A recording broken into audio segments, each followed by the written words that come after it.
Jeremy Grandison, ESPN Charlotte, right here, Coach. Yes. Armando Bacot led the ACC in rebounds last season. Of course, that's a big loss for your team, but how do you plan on replacing his production, and do you still plan on having a traditional five there and maybe trying to implement more spacing in the front court?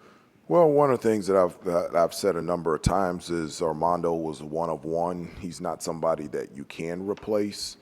You talked about his rebounding, which was at a historic elite level. Actually, Harrison Ingram led the ACC and ACC games in rebounding, and they were 1 and 2. And so, one of the things that, for us to be successful, we've always identified it. We've got to be a great defensive team. The second thing is we've got to be a great rebounding team. And losing Armando and Harrison, others have to step up. It's a huge part for us. I've always said it's the number one determining factor and the outcome of a game is rebounding on both ends, attacking the offensive glass as well. And so, but I'm really excited about this group, the versatility, the depth, the athleticism that allow us and put us in a position to continue to be good in terms of rebounding the basketball. Coach, we'll stay right there just to our right in the third row. Hey, Coach. TJ Wilkerson from the Sports Nerd Podcast. Yeah. One of the themes you had going into this season that I read off the News and Observer, listen to RJ, watch RJ. Can you talk about RJ Davis's transition to the leadership role from last year into this year? Well, I mean, it's not a transition from last year to this year. RJ has been that type of leader in the 5 years that he's been here. One of the things that we talk at great length with each one of our players is for them to be elite in 3 areas: on the court, off the court, and in the classroom. And I can't think of anybody better than RJ. He's checked all 3 of those boxes for 5 straight years. But, it's, him being in his 5th year, it would be very easy. He's had a historic career, ACC Player of the Year, first team All-American. For him to stay in that spot and be disconnected with the others, and his ability to reach out and connect the 3 freshmen, the 3 transfers, the 4 walk-ons, and being able to bind us together as a team has been something that's been really special to all of us. Coach, we'll stay on the right side, second row. Terrence Hatchett, the Juice Network. Yeah. Coach, we heard Jim Phillips say that the perception of the league has been undervalued. Despite that, the last several years, we've seen ACC teams advance to the Final Four and even the championship game. How does ACC play prepare teams for March? Well, I mean, I'm extremely biased. I think the ACC is the best conference in college men's basketball. I know the history of the ACC growing up in North Carolina and right outside of Washington, D.C. My uncle played in the mid-'70s here at North Carolina, and so I understand the history and the significance of being a part of this conference. And it does, for us, to be successful, one of the things that we talk about is, our non-conference schedule and being challenged in that area to prepare us for our conference. And it prepares us when we get to the NCAA tournament and different styles, unbelievable coaches, programs, history, and it puts all of us in a position to be successful in the postseason. Coach, to your left, second row. Yeah. Hi, Coach. Nia Satterfield-Brown, Carolina Blitz. Just wanted to ask, you have a very different group this year. What's pleased you so far about this group, and what are some areas you still need to work on heading into the season? Yeah, I've been really pleased with this group in terms of their commitment to wanting to be a team. It's not just on the court, but off the court. It even goes to the meal room where, they will move individual tables together so everybody's sitting at one table. And I know that sounds small and insignificant, but it's of tremendous significance that for us to become a team and having a desire and a passion and a thirst to be one and to be the best that we can be. Also, something that sticks out is just the way that each one of the players has valued the gifts and talents that others have brought to the table. We always say that you have to acknowledge it, you have to celebrate it, and our guys do that every day, whether it's practice or off the court. And so that's just going to be huge for us. And I think one of the things that we're working on is in terms of our the level. It's a quieter team than last year's team, and just the importance of not having the same voice as previous teams, but for this team developing their own voice. And that'll come in time, but I really like the direction that we're going, and I'm excited for this season. Coach, to your right, your last question will come from the fourth row right in the middle. Hey, Hubert, Adam Smith, Yeah. Inside Carolina. Just want to ask you, we talked about it a little bit the other day in Chapel Hill, but with NIL and just maybe this past year, how have you seen it change just in the last year? It seems like just, it's gotten more transactional, and just what effects do you see there, and how have you maybe had to try to adapt to how it has changed recently? Well, I think, and you're right, there has been changes and things have, in terms of NIL and the transfer portal. I've talked about in the 4 years that I've been head coach, it's been the explosion of the transfer portal, NIL, the involvement of agents on the backside of a pandemic. So there's been, and you've added 3 more teams to the ACC. So there's been some change in the last 4 years.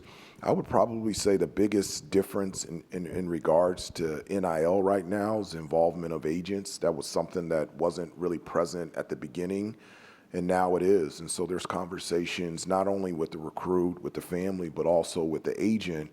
And when that happens, it does become a little bit more transactional. But recruiting is recruiting, whether it's coming from the high school or the transfer portal, and getting guys like Seth and RJ that have a commitment to this university and this program, and understanding that it's not just on the court, but it's in other areas in the community and also in the classroom. Coach, thank you. Thank you. You can switch with RJ, and RJ will spend a few minutes with you. Folks, same routine. If you would, please identify yourselves and the agency that you are with, and we will get started. RJ, your first question, right in the front row to your right. Dan Tortora, wakeupcalldt.com. RJ, for you, just what's been the most impactful moment at North Carolina so far, the thing that maybe sticks out to you the most on or off the court? Yeah, that's a great question. I would say the most impactful moment for me would be my sophomore year, just in terms of how we came together as a group, as a unit, not knowing our chances of making the NCAA tournament, going to the Syracuse and the Duke game, and the way we believed in one another, especially going to that Duke game, Coach K's last game, of how we came together. And that whole week, we sat down in the locker room saying, like, this is our week, this is our time to kind of just shock the world, because obviously they had a phenomenal game against us at home, and we didn't play our best. So just in terms of just that moment we shared after the game, going to Franklin, that's one of the best experiences that I've experienced, just because you see the love from the school. And from that moment on, I think we just believed and took off from there. RJ, to your right, third row. Hi, RJ. TJ Wilkerson from the Sports Nerd Podcast. Being a fifth-year veteran, we've seen 3 freshmen come in. James Brown has big shoes to fill in with Armando Bacot, who you played with for many years.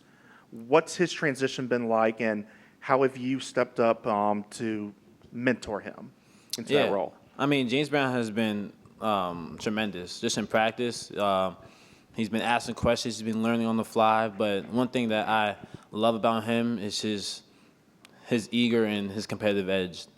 He's always willing to learn, but he's always willing to compete. Even if he makes mistakes, he's going to do it by going hard. And James has been great. He's great defensively. He's able to guard guards on the perimeter and bigs down low. So he's gonna improve and progress throughout his years of playing here. But it's kind of just taking him under my wing a little bit. Telling him how to set the screens, and whenever I snake, to kind of just be there on the roll. But he's learning on the fly. But at the same time, I think you guys are going to expect a lot of great things from James Brown, not just from this year, but for more years to come. RJ, same row, just to our left. Jeremy Grandison, ESPN Charlotte. We talked about the loss of Armando and Harrison, but a constant is Coach Davis. Can you just talk about your relationship with him and the identity he wants you guys playing with? Yeah, Coach Davis, we established a relationship since the day he recruited me.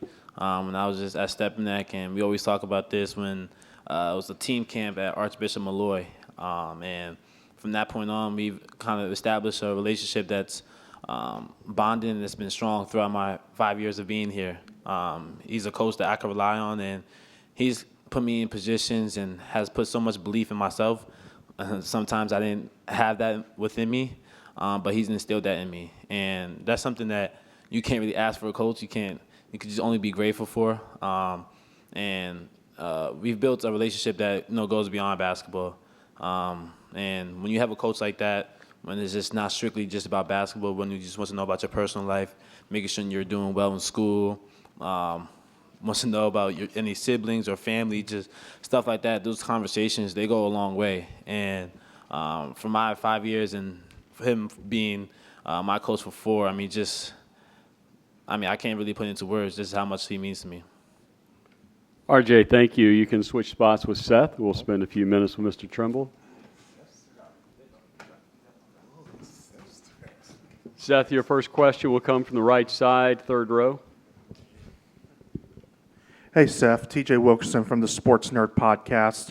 In coming back to Carolina, one of those big voices that you talked about was from Coach Lebo. Can you talk about your relationship with him and why it's so special? Yeah, Coach Lebo, he's been, my guy since the second I've stepped on campus. My freshman year, Coach Lebo, he kind of made his mission every practice to pick on me in some type of way, but he knew it would make me better. He knew I would learn from it and grow from it. So, I just appreciate him for doing that. And just over the years, as he's done that, we've been able to just grow.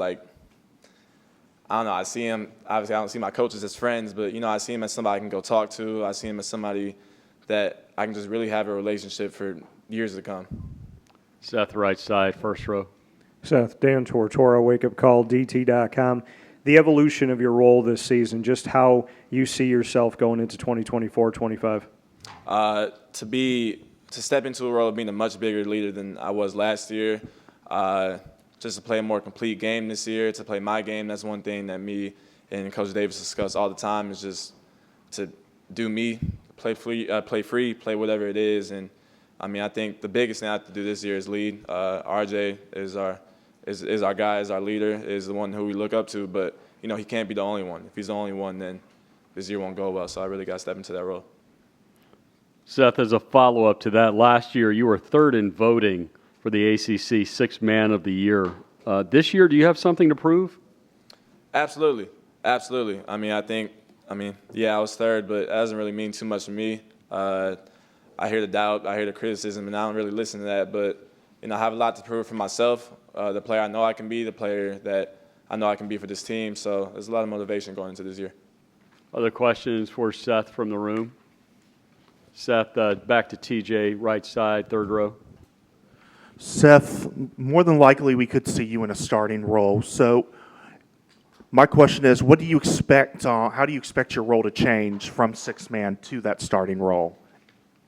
Not much changes. I just start out the game. That's the only way I see it. That's really it. I just start the game on the best offensive player. I start the game just doing me. So that's it. Anything else for Mr. Trimble? We'll take the last one, first row to your left, Seth. What was your best memory of the last few seasons?